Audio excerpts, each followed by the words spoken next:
मैं अल्लाह से दुआ करता हूँ कि अल्लाह सुब्हानहू तआला हमारे इस मरहूम लीडर को, इस मरहूम रुकने बल्दिया को अल्लाह उनकी मग़फ़रत करे, अल्लाह उनकी ख़बर को नूर से भर दे और अल्लाह उनके अहल व अयाल पर, उनकी औलाद पर अल्लाह रहम फरमाए, उनकी मुश्किलात को आसान करे।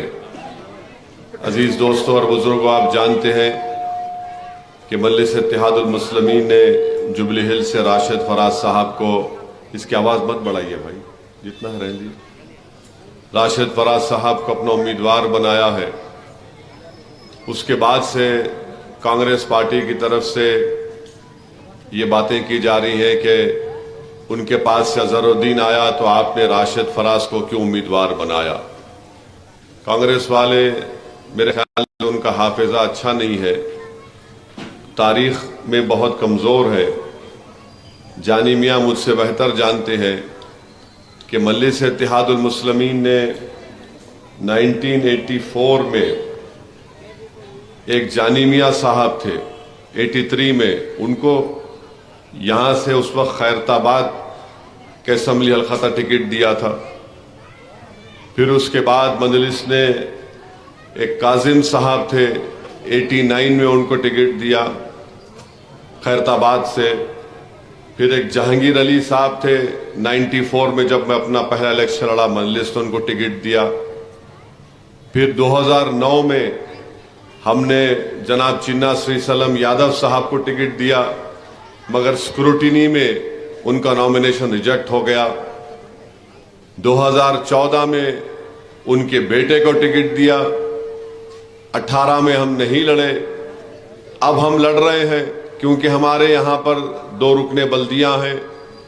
हमने 2 बल्दी हलकों पर अच्छे खासे वोट लिए, को कामयाबी नहीं मिली। तो कांग्रेस पार्टी को समझना चाहिए कि हिमाकत की बातें नहीं करना। अगर आप ऐसी बातें कर रहे हैं तो फिर आप नामपल्ली में कैंडिडेट क्यों दिए, नामपल्ली में क्यों दिए, कारवान में क्यों दिए। मैं बहुत सी बातें कर सकता हूं तुम्हारे बारे में, कोई तुम्हारा कैंडिडेट कोई आसमान से उतरा नहीं। जमहूरियत है, हर कोई किसी के खिलाफ लड़ सकता है। और तुम्हारे कैंडिडेट के बारे में कह रहा हूं, तुम्हारा कैंडिडेट के ऊपर 4 पैसे खाने के FIR है। हैदराबाद क्रिकेट एसोसिएशन के 4 FIR है और वो FIR कोई जाके नहीं कंप्लेन करा। HCA का, क्रिकेट एसोसिएशन का, जो सुप्रीम कोर्ट का अपॉइंटेड एडमिनिस्ट्रेटर है, वो रिटायर्ड सुप्रीम कोर्ट का जज L नागेश्वर राव है। L नागेश्वर राव के ऑर्डर के ऊपर ये जो कांग्रेस के कैंडिडेट के ऊपर गबन करने का, पैसे खाने का इल्जाम है, 4 FIR है और एंटिसिपेटरी बेल लेना पड़ा उनको। तुमको बताना पड़ेगा ये क्या है। और तुम्हारा कैंडिडेट तो मुरादाबाद में MP था, मुरादाबाद में कुछ काम नहीं किए, कभी पलटकर मुरादाबाद को नहीं देखे। 2009 से 14 तक कांग्रेस का कैंडिडेट MP था, 14 में उनको टिकट नहीं दिए, बीजेपी जीत गई वहां पर। फिर उसके बाद इनको सवाई माधोपुर टोंक राजस्थान की पार्लियामेंट की सीट दिए, 4 लाख वोट मिले, कभी पलट के वहां पर नहीं गए। तो कांग्रेस वालों, हमको सियासत की तारीख बहुत अच्छी तरह मालूम। तुम्हारे कैंडिडेट की तारीख और बयान कर सकता हूं मैं। तुम्हारे कैंडिडेट के ऊपर एक नेटफ्लिक्स के ऊपर एक पिक्चर बनी, मैच फिक्सिंग के ऊपर। उसमें CBI का डायरेक्टर ये बोलता है कि अजहरुद्दीन के ऊपर, वो नेटफ्लिक्स में बोल रहे वो, कि ये मैच फिक्सिंग में मुलविस थे। उस वक्त PMLA का कानून नहीं था। क्यों नहीं तुम्हारा कैंडिडेट डालता हो CBI के डायरेक्टर के ऊपर डेफेमेशन का केस? डालो उसके ऊपर डेफेमेशन का केस। नहीं डालेंगे। ने मजलिस क्यों लड़ी? अरे मजलिस हर एक के खिलाफ लड़ती आ रही बाबू, हम कोई नए नहीं है, हम लड़ते आए। जानी मियाँ लड़े, बल्दिया का इलेक्शन, यहां पर ये मजलिस का इलाका है। तुम कहां से टपके नहीं मालूम मेरे को। यहां से आप ऐसा बोल रहे मैं दूल्हे भाई की तलवार, कोई मेरे सामने नहीं ठहरना है। चुनाव है, इलेक्शन है, अरे कोई भी जीतेगा कोई भी हारेगा। आप हमारे खिलाफ कैंडिडेट खड़ा किए, उसके बारे में नहीं बोलते।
मेरे अजीज दोस्तों, इज्जतदार माँ और बहनों, मैं आपसे अर्ज कर रहा था, ये कांग्रेस के एतराज़ात,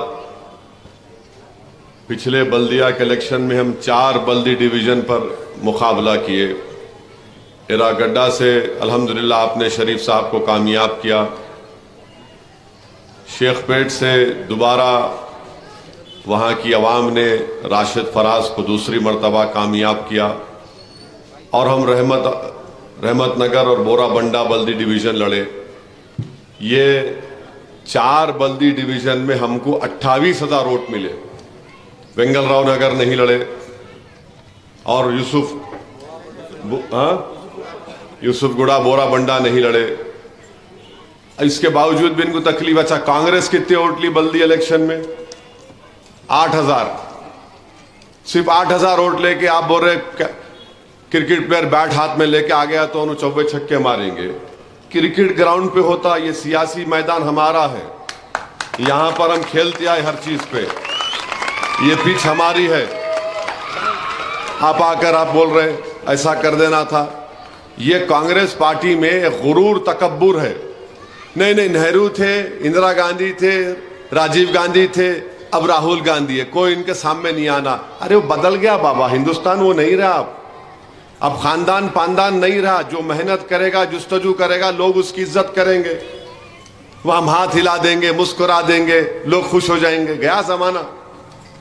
एक चाय बेचने वाला मुल्क का वजीर आजम बन गया, तुम क्या कर रहे हो? उसको 2 बार नहीं रोक सके। कांग्रेस की वजह से मोदी वजीर आजम बना। इन्हों अगर अच्छे होते तो 2 बार वजीर आजम बनता ही नहीं था वो। कांग्रेस की कमजोरियों, नाअहली की वजह से बीजेपी इख्तिदार पर है आज। और किसको नुकसान हो रहा?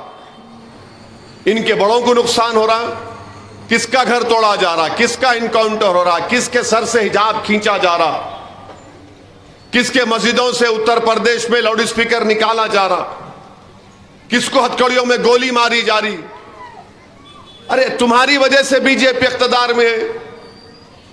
तेलंगाना में हमने होने नहीं दिया। ये मजलिस ताकतवर है, यहां पर मजलिस लड़ती है आपके हिस्से के लिए, आपके इंसाफ के लिए।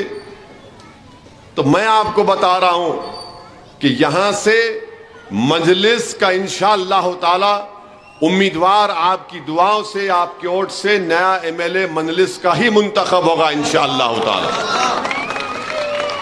अब रहा सवाल बीआरएस के गोपीनाथ का है।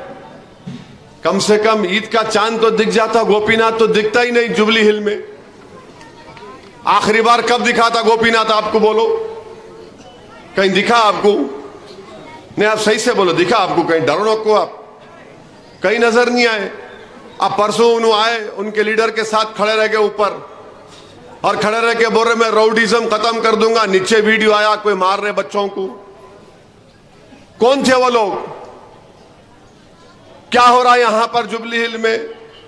कौन सा काम एमएलए साहब कराए? बताओ, मौजूदा एमएलए। हम डेवलपमेंट का काम करवा के लेके आते हैं, टांग अड़ाते। नहीं, मरहूम शरीफ साहब पूरा मंजूर करा के लेके आते और शरीफ मरहूम बोलते साहब जान दो, उसको बुला ले। तो अरे बोला भाई तुम मेहनत करना, शरीफ जाने दो साहब, मेरा काम हो जाता है। तो उन्हें काम को रुका था। इन्होंने क्या थे, खाली इनको लाके चलो ठीक है ठहर जाओ, फोटो ले लेंगे आपकी। कुछ काम नहीं किए टीआरएस वाले जुबली हिल्स में। यहां पर आवाम के मसाइल के अंबार हैं, बहुत मुश्किलात हैं। तो मेरी आप तमाम से ये गुजारिश है कि इस बार आप देख समझ के वोट दीजिए। आपको एक बेहतरीन फाल हरकियाती एमएलए की जरूरत है। और मुझे यह बताया गया कि गोपीनाथ की तबीयत भी आजकल अच्छी नहीं रहती। अल्लाह करे उनकी सेहत अच्छी हो जाओ, मगर जब आप अमली सियासत में हैं, आपको अवाम के दरमियान में रहना पड़ता है, अवाम की खिदमत करना पड़ता है आपको। और हमारा उम्मीदवार राशिद फराज, आप शेखपेट की आवाम से पूछ लो, करोड़ रुपए के डेवलपमेंट के काम राशिद फराज ने शेखपेट में करवाए। वहां पर सख्त मुकाबला होता है राशिद का, मगर बीजेपी को हराए, टीआरएस को हराए, कांग्रेस तो खैर वहां पे नहीं है। ये काम आपके लिए बहुत जरूरी है कि जुबली हिल में आप मजलिस को मजबूत करिए।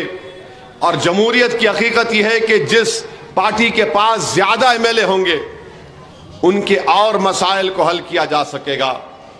आप ये कांग्रेस वालों से पूछो, तुम्हारी हुकूमत मध्य प्रदेश में भी है थी, राजस्थान में है, वहां पर माइनॉरिटी का ऐलान डिक्लेरेशन क्यों नहीं किया आपने? हैदराबाद में क्यों किया? क्योंकि हैदराबाद में शेरवानी है, इनको शेरवानी से डर लगता, तो यहां पर माइनॉरिटी डिक्लेरेशन। और राजस्थान में उतने ही परसेंटेज के मुस्लिम अक़लियत हैं जितने तेलंगाना में। कितना बजट है वहां पर राजस्थान में? 299 करोड़। यहां पर कितना है तेलंगाना में? मजलिस है, आपका इत्तेहाद है, आपकी क़यादत है, 2200 करोड़। 200 कहां 299 करोड़, कहां 2200 करोड़। यह मजलिस ने काम किया। राजस्थान में कांग्रेस की सरकार है। जयपुर की ट्रेन में एक ट्रेन का कांस्टेबल 3 लोगों को नाम पूछ के गोली मार के उनकी जान ले लिया। उसमें एक मरने वाला बाजार घाट का था। अकबरुद्दीन ओवैसी असेंबली में उठे, हुकूमत से मुतालबा किया कि मार दिया गया है, मरने वाला बाजार घाट हैदराबाद का है, उसकी औलाद को एस ग्रेशिया मिलना चाहिए, उसकी बेवा को गवर्नमेंट की नौकरी मिलनी चाहिए, 2 BHK मिलना चाहिए। तीनों काम हो गए 15 दिन में, तीनों काम हो गए। राजस्थान का एक मरने वाला राजस्थान का था। बताओ कांग्रेस वालों, तुमने एक पैसा दिया उसको? कोई जाकर तुम्हारी गवर्नमेंट से मिला उस बेवा से? कोई नहीं मिला। यहां पर क्यों? क्योंकि यहां पर आपकी जमात मजलिस इत्तेहादुल मुस्लिमीन है। यह फर्क होता है सियासी क़यादत का, यह फर्क होता है आपके एमएलए रहे होने का। मरने वाला मर गया, और हमारे मुल्क में ऐसा है ना, जब मरते पूरे रोते आके, उसके बाद कोई पलट के नहीं पूछता वो मरने वाले के घर पे क्या गुजर रही होगी। मजलिस ने वो इंतजाम किया। मैं कल बाजार घाट में दौरा कर रहा था, तो पैदल दौरे में 2 दिन पहले मुझे बताया गया कि साहब ये मरहूम की बेवा है। मैंने कहा बहन बेटी कैसी हो?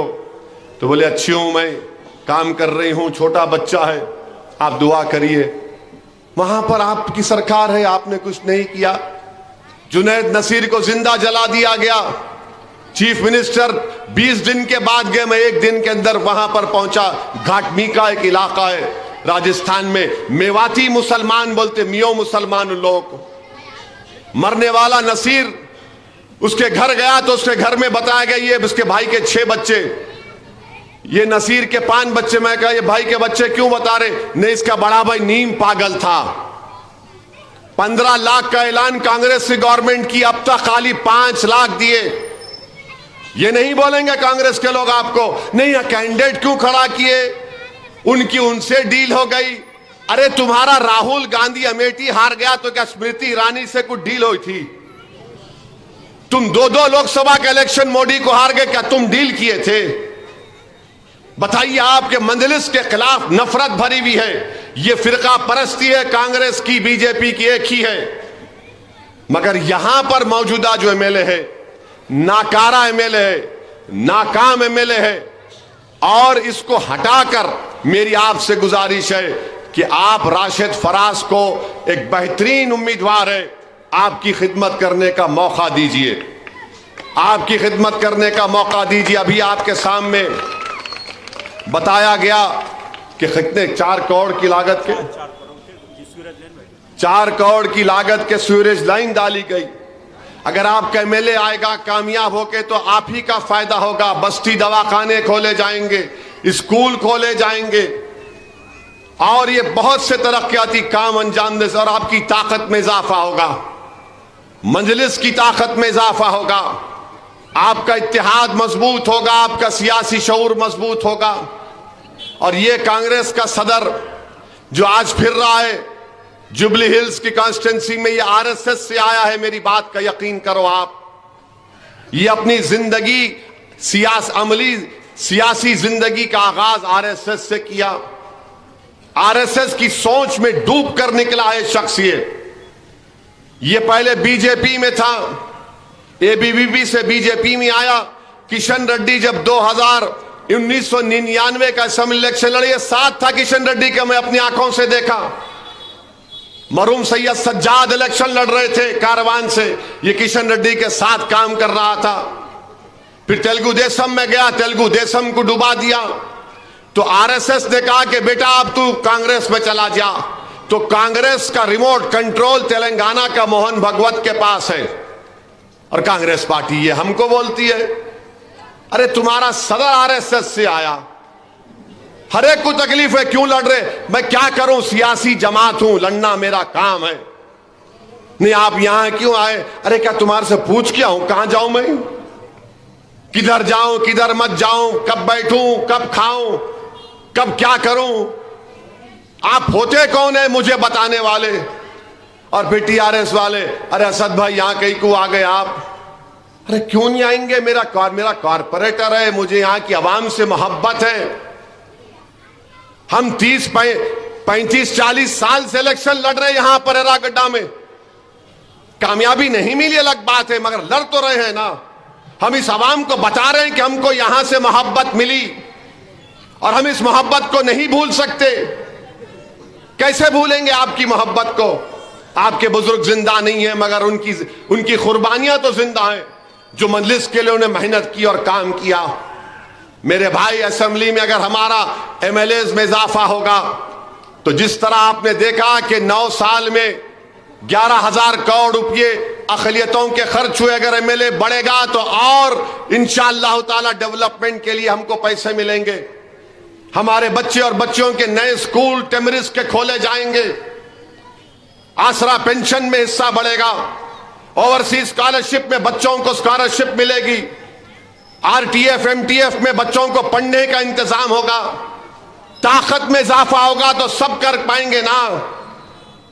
ये कोई पॉलिटिकल पार्टी नहीं चाहती कि आपके एमएलएस बढ़े, इसीलिए सब एक होकर, चाहे मामू हो या बुड्ढी कांग्रेस हो या मोदी की पार्टी हो, सब ये बोल रहे कुछ भी हो जाओ, यहां से मजलिस नहीं निकलना, पतंग नहीं पिलना यहां पे, ये इनकी गुफ्तगू है। अरे भाई कुछ भी हो जाओ, शेरवानी नहीं निकलना यहां से। मगर मेरे अजीज दोस्तों और बुजुर्गों, मेरी इज्जतदार मां और बहनों, मेरी आपसे दबन गुजारिश है कि 30 नवंबर के दिन आप अपना एक एक वोट का सही इस्तेमाल करिए। मुत्तहिदा तौर पर अपने वोट का इस्तेमाल मजलिस इत्तेहादुल मुस्लिमीन के हक में करिए। बीजेपी एक ही बात, रिजर्वेशन निकाल देंगे। अरे कैसा निकालते रिजर्वेशन? मुसलमानों को मुसलमान के नाम पर नहीं मिल रहा, समाजी और तालीमी और इख्तिसादी पसमानदगी की बुनियाद पर आर्टिकल 15 के तहत दिया जा रहा है, और हर मुसलमान को नहीं, उस मुसलमानों में बिरादरियां हैं उनको मिल रहा है। नहीं हम रिजर्वेशन निकाल देंगे। एक बीजेपी का सदर बोलता हम बुलडोजर चला देंगे घरों पर, तो हाँ। तो मेरे अजीज दोस्तों और बुजुर्गों, मेरी आप तमाम से अपील है कि 30 नवंबर के दिन आपको वोट डालना जरूरी इसलिए भी है कि शरीफ के मरने के बाद यह पहला इलेक्शन है। मैं जिम्मेदारी के साथ आपको एक बात बता रहा हूं, शरीफ के इंतकाल से पहले मेरी शरीफ से बात हुई थी। मैं शरीफ को बोल दिया था कि शरीफ तैयार रहना, इलेक्शन लड़ना है, मगर अल्लाह की मर्जी कुछ और थी। जब बीमार थे तो हमारे भाई अनवर को भिजाया था, फोन से बात करने वाला, क्या शरीफ बीमार कैसा पड़ गए, जंग लड़ने का? बोले साहब अच्छा हो जा रहा हूं, निकल रहा हूं मैं 2 दिन में। मगर अल्लाह के फैसला कुछ और था। तो आपको शरीफ को भी याद रख के उसको खिराज अकीदत भी पेश करना है। आपने और हमने एक अपने बेहतरीन एक लीडर को खोया है, तो आप मजलिस इत्तेहादुल मुस्लिमीन के हक में अपना वोट दीजिए। पतंग के निशान पर बटन दबाकर अपने इत्तेहाद को मजबूत करिए, मजलिस को मजबूत करिए, ताकि हम इन बातिल तूफानों का मुकाबला जो मजलिस कर रही है और बेबाकी से कर सके। आपकी हुकूक की लड़ाई मजलिस लड़ रही है और बेखौफी से आपके हुकूक की लड़ाई लड़ सके। यही चंद गुजारिशात मुझे आप तक पहुंचाना था। मैं यहां से और मुझे जलसों में जाना है, तो इसलिए मुझे इजाजत दीजिए। अस्सलाम वालेकुम व रहमतुल्लाहि व बरकातहू।